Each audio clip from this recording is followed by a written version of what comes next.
वंदे मातरम। बिहार झारखंड की खबरों में आप सभी का स्वागत है। मैं हूं आपके साथ दीपिका सिंघल। पूजा सिंघल प्रकरण के बाद इन दिनों झारखंड में आरोप प्रत्यारोप का दौर लगातार जारी है। बीजेपी ने हेमंत सरकार पर गंभीर आरोप लगाया है। बीजेपी के पूर्व मुख्यमंत्री सह बीजेपी के राष्ट्रीय उपाध्यक्ष रघुवर दास के बयान के बाद सत्ता पक्ष में एक बार फिर भूचाल मच गया है। रघुवर दास के बयान के बाद झामुमो ने विपक्ष पर पलटवार करते हुए कहा है कि रघुवर दास की सरकार ने पूजा सिंघल को क्लीन चिट दी थी। ईडी जो कार्रवाई कर रही है वो पूजा सिंघल के बीजेपी वाले कार्यकाल की जांच कर रही है। मोमेंटम झारखंड में भी पूजा सिंघल को रघुवर दास ने ओएसडी बनाया था।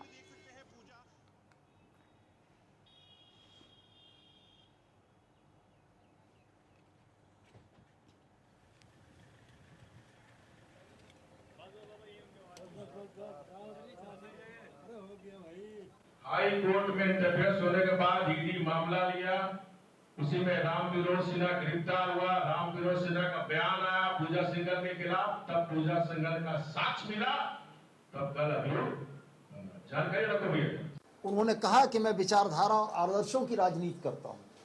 मैं बड़ा सम्मान करता हूं उनकी इस बात का। उन्होंने साथ में यह जोड़ा कि कल वो महामहिम राज्यपाल से मिलेंगे और हेमंत सरकार के घपले घोटालों की फहरिस्त सौंपेंगे।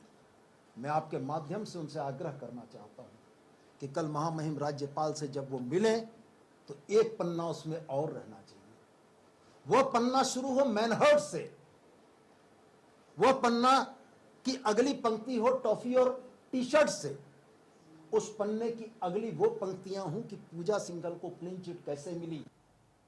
और झारखंड की खान सचिव पूजा सिंघल को अब उनकी जांच करने आए डॉक्टर ने भी गीता का ज्ञान दिया और साथ ही साथ योग करने की भी सलाह दी है। पूजा सिंघल के सस्पेंड होने के बाद जब उन्होंने पहली रात जेल में बिताई तो उनकी तबीयत कुछ नासाज हो गई। उसके बाद उनकी जांच करने पहुंचे डॉक्टर ने जांच के बाद कहा कि थोड़ी चिंता तो है उन्हें, लेकिन हमने उन्हें सलाह दी है कि जैसे भी परिस्थिति हो उसको स्वीकार कर आनंद में रहिए।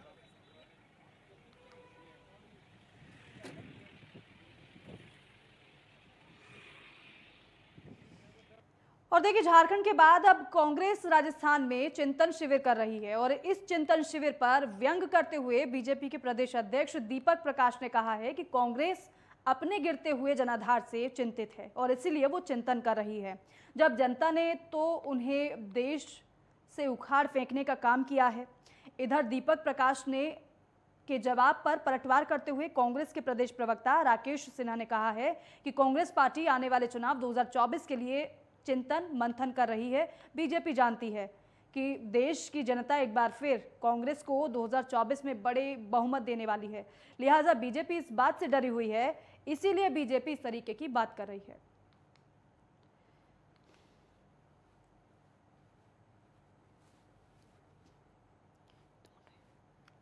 कांग्रेस का आंतरिक मामला में मुझे बोलने का कोई महत्व नहीं है, लेकिन कांग्रेस चिंतित है, इसीलिए चिंतन शिविर करा रही है। चिंतित लोगों की जमावड़े वहाँ लग रहे हैं और राजस्थान भी उनके हाथ से जाने वाला है।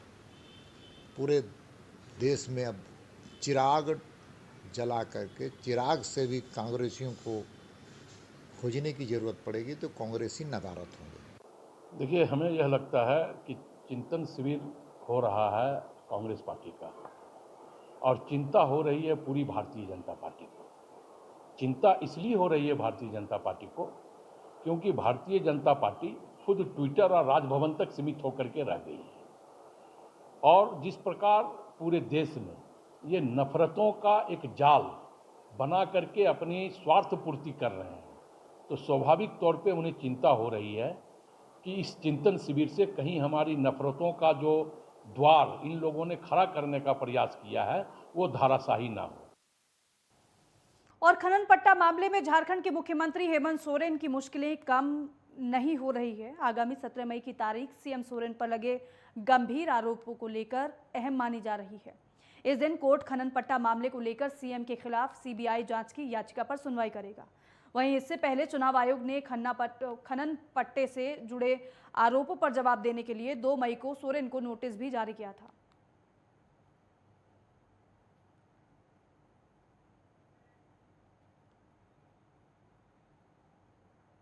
और पाकुड़ के हिरणपुर प्रखंड के अंतर्गत सित पहाड़ी गांव में शादी के घर में अचानक ठनका की चपेट में आने से 2 नाबालिग बच्चे जिनकी मौत हो गई। ये घटना वज्रपात से बड़तल्ला निवासी तस्कीना खातून जिनके 15 साल और सवेरा खातून 15 साल जिनकी उम्र बताई जा रही है उसकी मौत हो गई। वहीं ठनका गिरने से गांव के ही जुलेखा खातून, शाहीना खातून, रेजिना खातून घायल हो गई। घायल रेजिना खातून को इलाज के लिए सोनाजोरी स्थित सदर अस्पताल में भर्ती कराया गया है। वहीं जुलेखा खातून और शाहीना खातून को हिरणपुर स्थित सामुदायिक स्वास्थ्य केंद्र में भर्ती कराया गया है। अब डॉक्टर्स ने सभी घायलों को बेहतर इलाज के लिए रेफर कर दिया है। गांव की अजीमुद्दीन अंसारी की लड़की की शादी थी और इसी को लेकर काफ़ी संख्या में मेहमान आए हुए थे। वहीं दुल्हन की काफ़ी संख्या में रिश्तेदार भी आए थे। घर के मुख्य द्वार के पास दुल्हन की रस्में चल रही थी और इसी दौरान यह हादसा हो गया।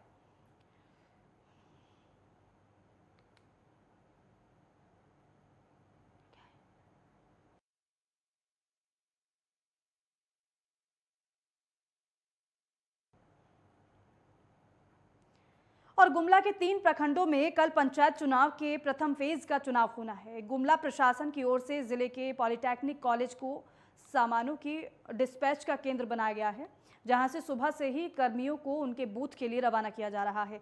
सभी कर्मी पहले अपने क्लस्टर तक जाएंगे, उसके बाद कल सुबह समय से पूर्व अपने बूथ पर पहुंचकर चुनाव कार्य को सही रूप से संपन्न करवाने में लग जाएंगे।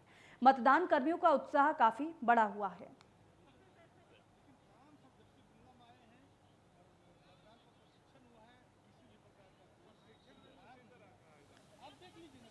फर्स्ट फेज जो चुनाव का है वो वहाँ पर समाप्त हो जाएगा। इसके अलावा फिर इसके बाद 17 तारीख को उसकी काउंटिंग है। सारी तैयारियां जो है पूरी हो चुकी है, ट्रेनिंग भी हम लोग की हो चुकी है। आशा करते हैं कि पहली चरण की चुनाव को जो है वो हमारे मतदान कर्मी, हमारे दल बल सफलतापूर्वक संपन्न। और त्रिस्तरीय पंचायत चुनाव के पहले चरण को लेकर धनबाद जिला प्रशासन ने गोविंदपुर RS मोर कॉलेज से पोलिंग पार्टियां रवाना की है।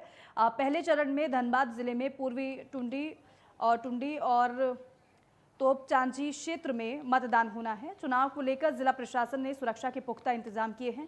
आपको बता दें कि पहले चरण जहां चुनाव हो रहे हैं सभी नक्सली प्रभावित क्षेत्र होने की वजह से अब सभी बूथों पर पुख्ता सुरक्षा के इंतजाम किए गए हैं। वहीं धनबाद SDM प्रेम कुमार ने अपनी निगरानी में पोलिंग पार्टियों को रवाना किया।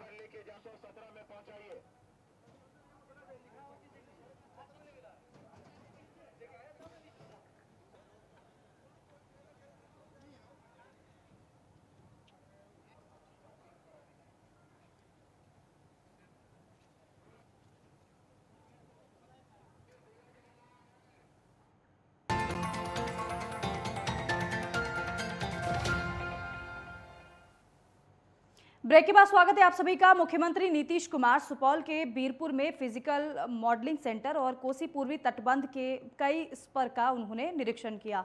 वहीं मुख्यमंत्री के साथ बिहार सरकार के जल संसाधन मंत्री संजय झा और वन पर्यावरण मंत्री नीरज कुमार सिंह मौजूद थे।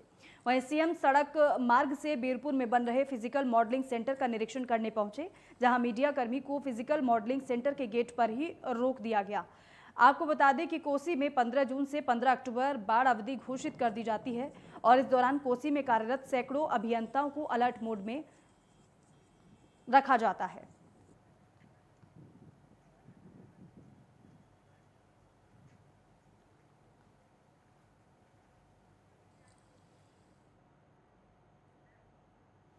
और वहीं गोपालगंज मीरगंज थाना क्षेत्र के राजघाट गांव के पास बाइक सवार बदमाशों ने RJD नेता को गोली मार दी। हत्या के बाद बदमाश फायरिंग करते हुए आसानी से फरार हो गए। वहीं सूचना मिलने के बाद मौके पर पहुंची पुलिस ने शव को कब्जे में लेकर पोस्टमार्टम के लिए अस्पताल भेज दिया। मृतक राम इकबाल यादव सारण प्रमंडल के छात्र इकाई के अध्यक्ष थे और तेजस्वी यादव के बेहद करीबी बताए जाते हैं। नेता प्रतिपक्ष तेजस्वी यादव उन्हें निजी तौर पर भी जानते थे।